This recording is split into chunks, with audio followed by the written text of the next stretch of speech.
You know, I always get people, and I remember we had a guy, and he looked good, but he was just a little weird, you know, and he had surgery, and all of a sudden I remember I'm standing there, and the nurse goes, "Oh, I don't think he's," and I'm like, "Could he be septic?" Because his lactic came back and everything. And I walked in and I pulled the sheet down, and he was mottled up to his knees. And I remember at that time the trauma surgeon was working by, and I said, "Hey, let me run something by you." And she was my sepsis physician, and so I said, "Let me run," and she goes, "Oh yeah, I'd initiate a sepsis alert here on this." And they did, and he did, but that's where he manifests his. He had some symptoms, and you know, they say, looking at that perfusion, that is now one of the things as CMS is looking at identifying sepsis, they're actually looking for that cap refill being documented in a chart somewhere. Dynamic variables, passive leg range, fluid challenges against stroke volumes. You want to guide resuscitation to normalize your lactate. Use it as a marker for hypoperfusion. Here is how they just do the passive leg range. You put the patient trunk at 45 degrees. Use the bed adjustment, or if you don't, you know, the old beds you used to be able to manually lift them. You're going to go in and you're going to, you know, you can do it. You're probably going to measure more blood pressure. You're not going to have that cardiac output. You're going to get their legs up, and then you're going to see what their pressure does. And if their pressure does go up because you've now returned this fluid back, then they would be responsive to some more fluid. It's usually like 10%. It goes up by that.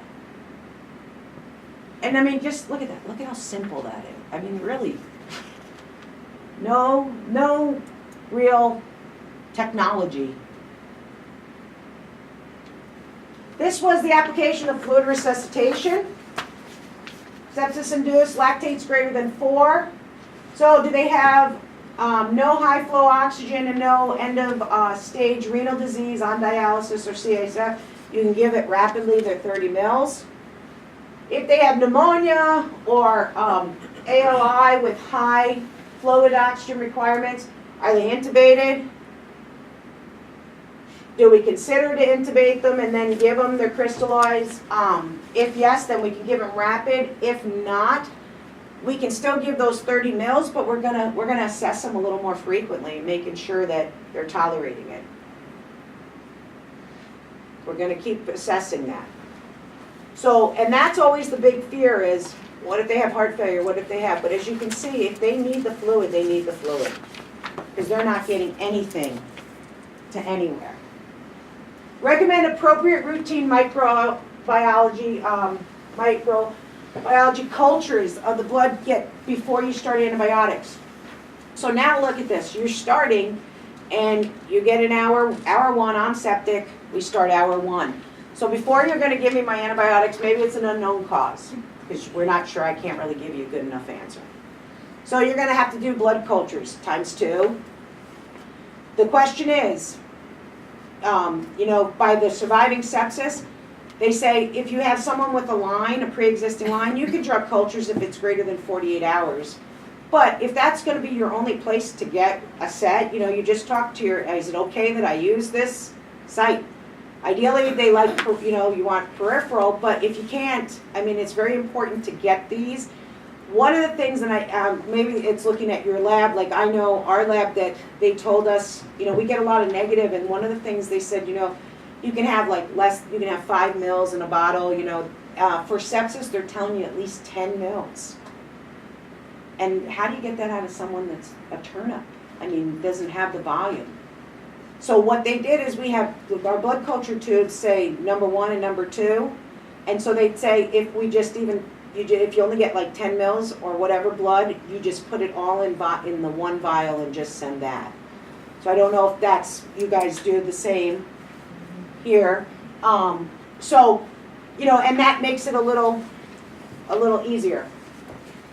And then get your antibiotics. So for our, like in Des Moines, our unknown infection, we do, we start with Azosin, quick, in, half an hour, Levaquin, and then we give vancomycin for that, getting it in there. So we start broad spectrum and go down to narrow. The goal is that you put 2 IVs in them. Can they go? Zosyn and Levaquin, I believe, are compatible. I think so. You want to teach people that they need to go from broad down. They have to start with the broadest. So like our MAR, those people, pharmacy, they put it on the MAR like this is the first one, second. You know, they just do 1, 2, 3. So that order. But I said nobody ever pays attention to that order.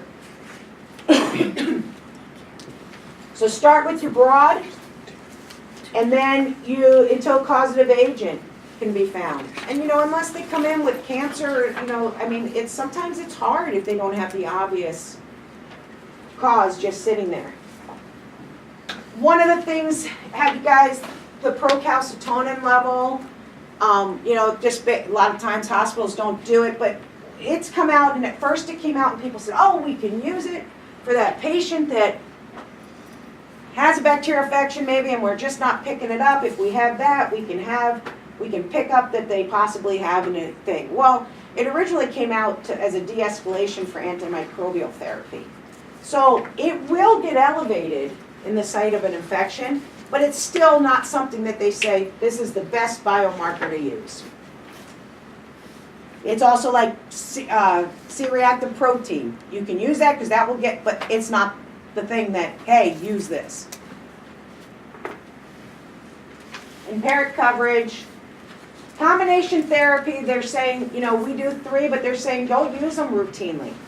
Try to de-escalate as quick as you can, because the idea is to find the best antibiotic. So, you know, hopefully you give those antibiotics in an hour, you know, at 3 hours we can start seeing some change. Hopefully by 6 hours, they're feeling a little better. They're probably at this point telling you they want to get out of here. I feel good, you gave me some fluid. They probably will do that after you give them a liter of fluid. They're like, okay, I'm ready to go home now. And then, how do we get source? We got to identify it. You know, we also have to make sure, you know, like that kid that had his abscess, they knew that they had a thick get in, so they ended up taking him to IR and putting a drain in it because they knew that they had to get that out. But sometimes, you know, it's kind of like, do you want to, if it's enclosed, and, you know, sometimes like for surgery, they won't go in and do surgery because it can aggravate more. So it's really just finding that source. So these people, you know, they tend to get lots of tests and frequent, you know, things change. And I mean, I think, you know, we're going for CTs or anything just to kind of find, we're doing x-rays, you know, just to see if things are going the way we want. Especially when you can't find that source, that just kind of stinks. And here comes vasoactive meds. So when are you going to do these? You're going to do these when your patient is no longer responsive to fluid. If your patient is still responsive to fluid, give fluid. Don't start these. Now in children, inotropes will get started first because the reason a child is having issues, hypotension, is because their cardiac output's down, because their heart only has so much reserve. In the adult, we usually are going to see that vasodilation. So that's why fluids, give them some, try to get the fluid into that intravascular system. The thing about this used to be the #1. Now then they said, you know, it doesn't really work well with the leaky vessels. So now our #1 is Levophed. We start Levophed, we go through Levophed, and then we may start some, go Levophed, we might see some epi, and then we might see some vasopressin, and now we have a new drug. It is an angiotensin. It's an angiotensin converting enzyme receptor blocker. No, it's not an, but it's something, so it works on the RAS system in there, and it prevents, because angiotensin 2 is the most potent they're the most potent vasoconstrictor, and then if you can stop that, so the goal is to stop that it can help improve. But the thing about that that drug cannot start. It's what is it? Galliprant. I'm losing the name right now. Yeah, but it doesn't start until you've done your norepinephrine and your vasopressin. We have not had to use it yet. And so it's not going to be the first line. And there's your pressors. Just basically what we taught. Using your mean arterial, do your nurses measure mean arterial pressures? In the yes. MAPS, yeah. The sepsis, very important to keep an eye because they can have a normal pressure and their mean can be, sorry. And then this is the bundles that we talked about. When you put everything together, they know that these are evidence-based, all those interventions, but when you put them together, they know that that's going to make a difference, so they bundle them. And I think I have. So why implement a sepsis bundle? Why do all these things? It's because they found out that these interventions will work, and when we bundle them all together, they're going to give us better results. So the ideal thing is here, early recognition, high suspicion, and really timing. In order to get successful outcomes, we have to kind of keep that high suspicion and that early detection and treatment in our mind because that's what's going to drive our outcomes in the end.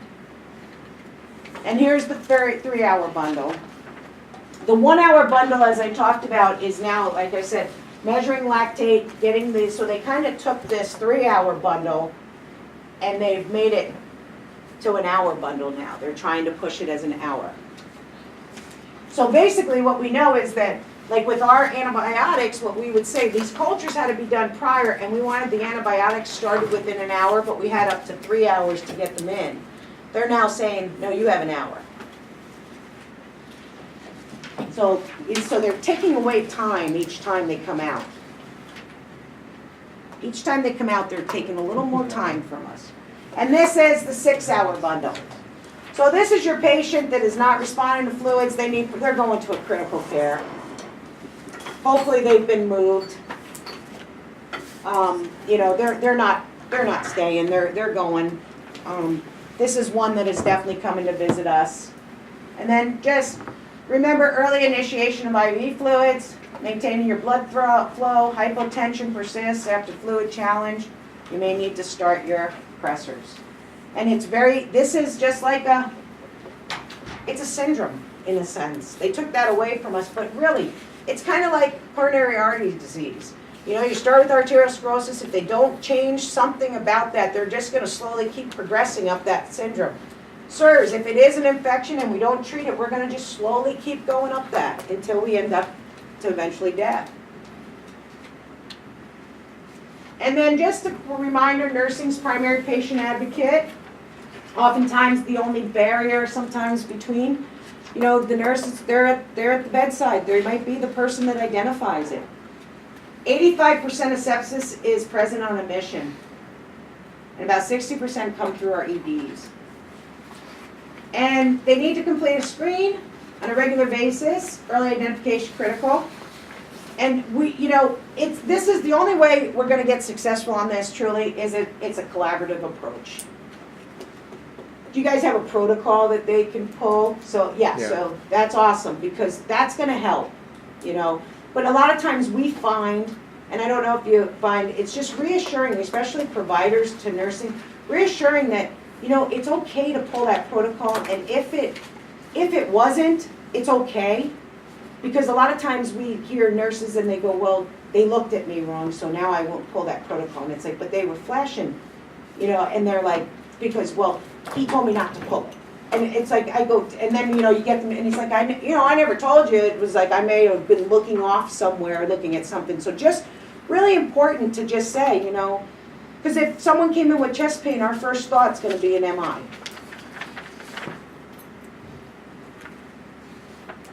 And that's just the valve concepts that we did, and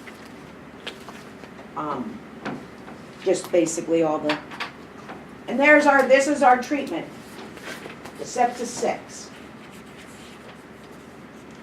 Said we don't really want that Foley, we try not to put those in, but sometimes these people you need to manage, so that's gonna be the one use, accurate hourly, I know.